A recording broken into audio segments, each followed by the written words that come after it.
வேதாளத்தை எடுத்து தோள் மீது போட்டுக்கொண்டு கீழே இறங்கி நடக்க ஆரம்பித்தார். சற்று தூரம் சென்றவுடன், ஓ அரசே, உன்னை பற்றி நிறைய கேள்விப்பட்டுள்ளேன். உன் மக்களின் சந்தோஷத்திற்காகத்தான் இக்காரியத்தில் ஈடுபட்டுள்ளாய். உன்னதமான நோக்கம். நன்றி.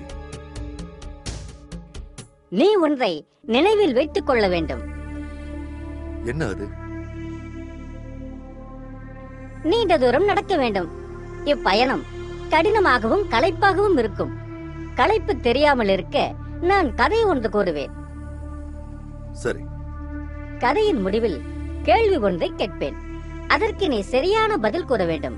ஆனால் நீ வாய் திறந்து ஒரு வார்த்தை கூறினாலும் நான் மறுபடியும் பறந்து சென்று மரத்தின் மீது தொங்குவேன். நான் சென்று விடுவேன் என்று பதில் தெரிந்தும் நீ கூறாமல் இருந்தால் உன் தலை சுக்கு நூறாக வெடித்துவிடும். நினைவில் கொள்.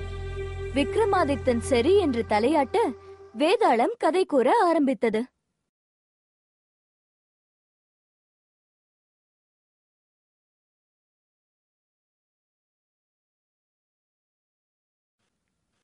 முன்னொரு காலத்தில் சதுர்சன் என்ற அரசர் பெனாரஸ் நாட்டை ஆண்டு வந்தார். இறைவா, எனக்கு எல்லா செல்வங்களையும் கொடுத்துள்ளார். ஆனால் மக்கட்பேறு இல்லாததால் என்ன செல்வம் இருந்தும் என்ன பயன்? அரசர் நாள் தவறாமல் இறைவனை பூஜை செய்தார். அவரின் பூஜையின் பலனால் அவருக்கு மகன் ஒருவன் பிறந்தான். பல வருடங்கள் கழித்து நாட்கள் சென்றதே தெரியவில்லை.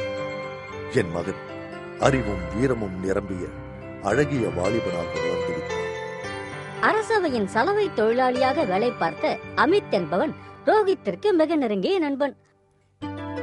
ஒரு நாள் அமித்தை பார்க்க அவன் வீட்டிற்கு செல்ல வேண்டும். அங்கு சென்ற ரோஹித் அழகிய பெண் ஒன்றை கண்டார். ஆஹா, என்ன அழகு! மணந்தால் இவளைத்தான் நான் மணக்க வேண்டும். அமித்திடம் சென்று நடந்தவற்றை கூறினார் இளவரசர். ஓ, அவள் பேர் சுனிதா. அவளும் சலவை தொழிலாளிதான். அவளை மணந்து கொள்ள நீதான் உதவி செய்ய வேண்டும். சரி, ஆகட்டும். ஆனால் அமித்திற்கும் அவளை மணக்க வேண்டும் என்ற ஆசை.